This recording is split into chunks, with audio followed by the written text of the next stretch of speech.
वहां दिक्कतें और कुछ नहीं, सिर्फ जिस ऊर्जा के साथ हम लड़ना चाहते हैं उन विभाजनकारी शक्तियों से, उसमें कहीं हमारे साथ कुछ दुश्वारियां पैदा हो रही। एक तरफ विभाजनकारी शक्तियां और दूसरी तरफ देश के गरीब, शोषित, वंचित, पीड़ित लोगों को न्याय दिलाने के लिए संघर्ष करने वाली शक्तियां हैं।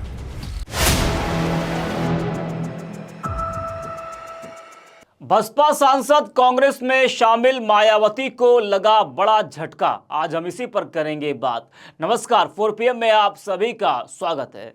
तो 7 चरणों में लोकसभा चुनाव होने हैं, जिसको लेकर नामांकन प्रक्रिया भी शुरू हो गई है। वहीं चुनाव करीब आते ही नेताओं का पाला बदलने का सिलसिला भी लगातार जारी है। ज्यादातर सांसद टिकट कटने की वजह से पाला बदल रहे हैं, तो कुछ को पार्टी बाहर का रास्ता दिखा रही है। जी हाँ, बता दें कि चुनाव करीब आते ही मायावती को एक के बाद एक बड़े झटके लग रहे हैं। हाल ही में बसपा सांसद संगीता आजाद और रितेश पांडे ने बसपा का साथ छोड़ भाजपा में वो शामिल हुए थे। तो वहीं अब अमरोहा से बसपा सांसद दानिश अली ने भी कांग्रेस का दामन थाम लिया है और अफजल अंसारी, जो कि गाजीपुर से बसपा के सांसद थे, उनको समाजवादी पार्टी ने टिकट दे दिया है। तो ये तो साफ हो गया है कि वो भी अब बसपा के नहीं रहे, समाजवादी पार्टी की तरफ से उनको चुनावी मैदान में उतारा गया है। तो लगातार जो बीएसपी के सांसद है वो मायावती को झटके पे झटके दे रहे हैं। तो अब अमरोहा से सांसद दानिश अली ने भी कांग्रेस का दामन थाम लिया है। हालांकि दानिश अली को जब मायावती ने निष्कासित किया था, तो उसके बाद से ही कयास लगाए जाने लगे थे कि दानिश अली कांग्रेस का दामन थाम सकते हैं, लेकिन कई दिनों तक उन्होंने कोई फैसला नहीं लिया। लेकिन उस बीच उनकी कांग्रेस से नजदीकियां भी बढ़ती चली गई। राहुल गांधी से मुलाकात करना, भारत जोड़ो न्याय यात्रा में शामिल होना, इससे ये तो साफ था कि दानिश अली भले ही अपना रुख साफ नहीं कर पा रहे हो, लेकिन वो कांग्रेस में ही जाएंगे। जी हाँ, तो हुआ भी यही। तो चुनाव करीब आते ही दानिश अली ने अपना फैसला लिया और कांग्रेस का दामन थाम लिया। बता दें कि अमरोहा से सांसद दानिश अली को बसपा ने निष्कासित कर दिया था, जिसके बाद कांग्रेस से उनकी नजदीकियां बढ़ने लगी और यह कहा जाने लगा कि अगर दानिश अली कांग्रेस में शामिल होते हैं तो कांग्रेस दानिश अली को अमरोहा से टिकट दे सकती है।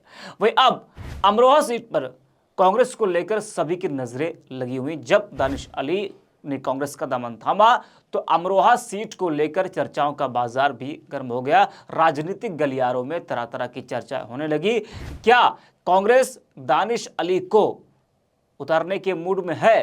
क्या दानिश अली को कांग्रेस टिकट देगी? तमाम तरह की चर्चाएं इस वक्त अब शुरू हो चुकी हैं।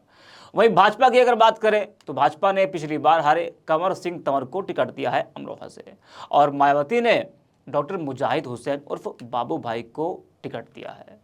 लेकिन अभी तो अगर मान लीजिए कांग्रेस दानिश अली को उतारती है चुनावी मैदान में, उनको टिकट देती है, तो अमरोहा में 2 मुस्लिम प्रत्याशी हो जाएंगे, तो मुस्लिम वोट का बंटवारा भी वहां पर हो सकता है। जी हां, लेकिन अभी इंडिया गठबंधन ने अपना प्रत्याशी नहीं उतारा है। दानिश अली को उतार सकती है ऐसा कहा जा रहा है, इसलिए कयास ये लगाए जा रहे हैं कि इंडिया गठबंधन दानिश अली को उतार सकती है। आपको बता दें कि 2019 में सांसद दानिश अली गठबंधन के तहत बसपा से चुनाव लड़े थे और उन्होंने जीत हासिल की थी। उस वक्त सपा कांग्रेस का, माफ कीजिएगा, सपा बसपा का उस वक्त गठबंधन था। 2014 के लोकसभा चुनाव को लेकर कांग्रेस के प्रति उनका प्रेम लगातार बढ़ता चला गया, जिसके बाद 9 दिसंबर 2023 को बसपा ने उन्हें पार्टी से निलंबित कर दिया। तब कयास लगाए जा रहे थे कि वह कांग्रेस से प्रत्याशी हो सकते हैं। जी हाँ, इस बीच वह कांग्रेस की भारत जोड़ो न्याय यात्रा में राहुल गांधी के साथ उनकी कार में नजर आए थे। कांग्रेस में शामिल होते दानिश अली ने कहा कि आज देश की परिस्थितियां किसी से छिपी नहीं है। एक तरफ विभाजनकारी शक्तियां हैं, दूसरी तरफ देश के गरीब, शोषित, वंचित लोगों को न्याय दिलाने के लिए संघर्ष करने वाली पार्टियां हैं। विभाजनकारी शक्तियों से लड़ने के लिए मैंने कांग्रेस की सदस्यता ली है। क्या कुछ कहा दानिश अली ने, वो आपको सुनाते हैं, जरा आप भी सुनिए। साथियों, आज जो देश की परिस्थितियां हैं वो किसी से छुपी नहीं है। एक तरफ विभाजनकारी शक्तियां और दूसरी तरफ देश के गरीब, शोषित, वंचित, पीड़ित लोगों को न्याय दिलाने के लिए संघर्ष करने वाली शक्तियां हैं। तो चॉइस बहुत साफ है कि जहां पर हम जिस दोराहे पर खड़े हैं,